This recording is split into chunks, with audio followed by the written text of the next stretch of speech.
Welcome back. Thanks for watching again. Thanks for returning. So, I hope you guys are enjoying the book. I know I am. And thank you for watching and listening and bearing with me.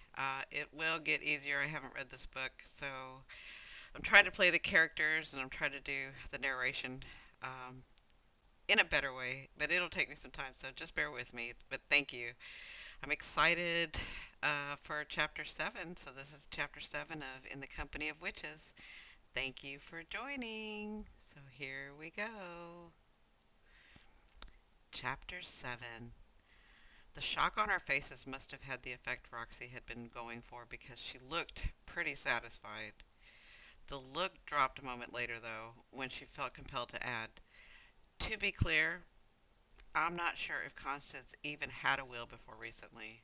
But regardless, she had Beatty draw one up for her, and you will not believe what she said to me when she did it." The dance instructors eyed us before but said nothing. She really did love putting on a show. "Roxy," Izzy prodded, rubbing her forehead.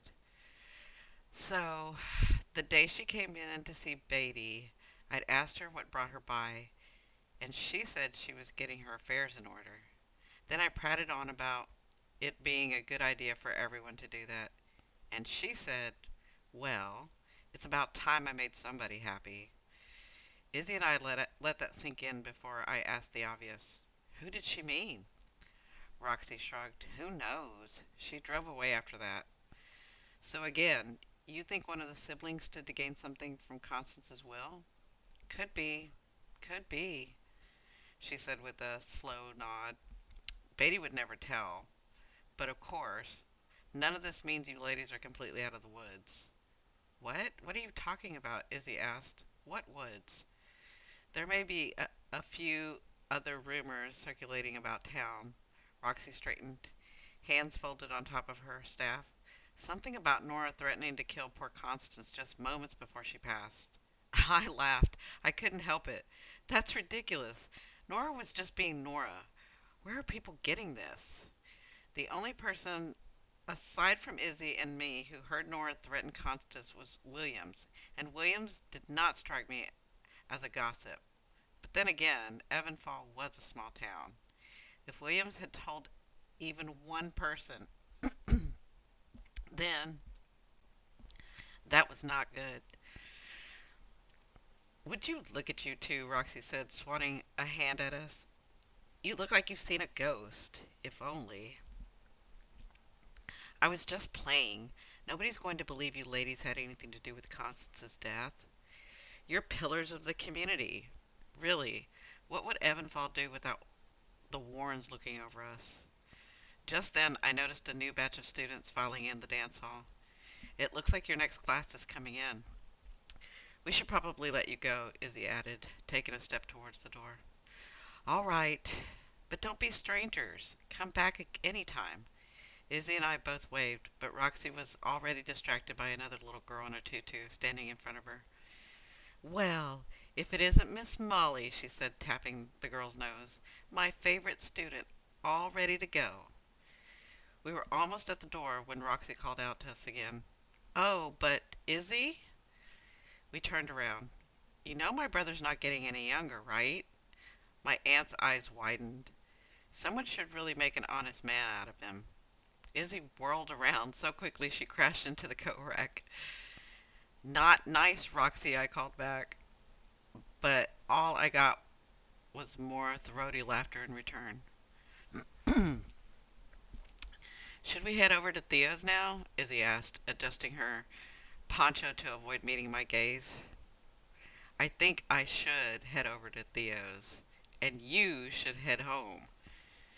I may have spent the early morning hours tossing and turning, but at least I got some sleep. Poor Izzy, on the other hand, was looking more exhausted by the second. Not to mention the fact that I really did want to tackle this next part alone. I'd have to play dirty, though, if I had any hopes of getting her back to the B&B. Besides, I'm not the one you should be concerned about." "What do you mean?" Izzy asked, frowning against the sunshine. "Nora could be up any minute, and if I had to guess, She won't be waking in the best of moods. My aunt's eyes darted side to side. You're right. I never even thought of that. There's no telling what she might get up to. She looked back at me. But darling, this is your first time going back to the bookstore. I'm worried about you. I will be fine. I patted her hand. Izzy's face crumpled with sympathy. I knew she meant well, but I hated that look. I know you'll be fine, but I just don't understand why it is you insist on doing all the most difficult things on your own. It really won't be that difficult, I said. I'm just going to the bookstore, that's all. We both knew it wasn't quite that simple, though. No, I don't like it. Nora is the one who will be fine. I really think you're underestimating how difficult this will be. Izzy, stop, I said with a laugh. You're making far too big a deal out of this. And you heard Nora last night. Remember that one idea she came up with? The one where the killer would lose a body part for every hour that passed without a confession?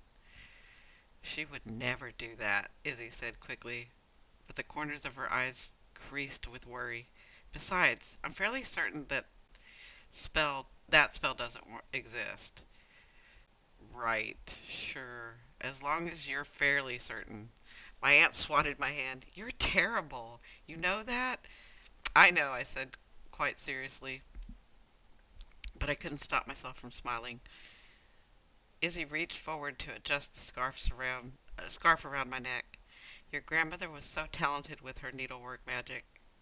This scarf is always the perfect shade. My smile deepened. It was true. The color and texture of the scarf changed subtly with my moods, my outfit, my complexion. It was a delicate magic, and one that could only be performed with love. Izzy dropped her hand and sighed. If you're sure you'll be all right. For the last time, I will be fine. Then I'd better head back home. So help me if your aunt so much as has her cauldron out. She pressed her lips together and shook her head, making her blonde curls shudder. You'd better get going. Izzy cast one more concerned look in my direction, then left. I watched her bustle away before I turned to go on alone. It was such a cheerful fall morning to be in town. The lamp posts were decorated with wreaths and cornstalks, and the variety store had its cart set up outside, laden with harvest pies and tarts. The air even held a whiff of the wood smoke coming from someone's chimney. Ah, it was a perfect day, or at least as close to perfect as it could be. As I turned onto Main Street, I found myself overwhelmed with a familiar sight. So much of my life had changed in the past year and a half, but everything here looked exactly the same, like no time had passed at all. Fairy Tale's pet shop was looking as cute as ever, with all its colorful packaged treats in the window. They specialized in rehoming rescue animals. The store's name was a play on words to highlight the fact that every pet had a story. Adam and I had been planning on getting a dog. The thought hit before I had a chance to stop it. Familiar pain gripped my heart. I knew there would be memories coming into town today. How could there not? The cupcake store just ahead was the perfect example. I inhaled the scent of sugary baked goods as I walked by. Anne's place. Adam and I used to stop in all the time before closing to pick up a red velvet cupcake to share on our late night walks. But even though the pain that came with the memory was very real, it was nothing I couldn't handle. I lived with that pain every day. I just needed to keep putting one foot in front of the other. I was fine. I passed an older couple window shopping at the jewelry store and smiled at the man holding what I assumed was his wife's purse. She was busy pointing at one of the display cases. He gave me a warm smile and rolled his eyes. That was one thing I noticed a lot of since becoming a widow. Couples. I couldn't help but wonder about them. Were they happy? Were they in love? Did they appreciate what they had? I knew it wasn't a healthy pastime for me, but stopping was easier said than done. I let the thought go and hurried my step. Hmm. Charmed Treasures had gone through a bit of a makeover. The gift shop was certainly ready for Halloween, with its purple and black garland of jack-o'-lanterns draped across the front window. The store had never been that festive before. There was also a young woman standing behind the door who appeared new. At least I thought she was new. I was fairly certain I would have remembered her neon pink hair. I smiled at her, but she just stared back at me, not in an unfriendly way, more surprised, like she had just spotted a unicorn strolling down the street. That was odd, and it was exactly the type of thing I would have told Adam about when I got home. I could almost hear myself saying, "The strangest little thing happened today." I grunted softly with frustration. I was never going to make it to the bookstore if I didn't get a hold of myself. Suddenly, a sharp bark startled me. I brought my hands to my chest before looking down at a small dog tied to a bicycle rack. Wait a minute. I knew that Yorkshire Terrier. It belonged to Dr. Forner, the town dentist. He was normally so friendly. The dog, not Dr. Forner, that is. Although Dr. Forner was friendly too. "Hello, Buster," I said, reaching out my fingers. The little dog scooted behind a post. "It's all right," I said, reaching towards him a little more. He whined and inched away. I pulled my hand back and straightened up. Dogs often had funny reactions to witches.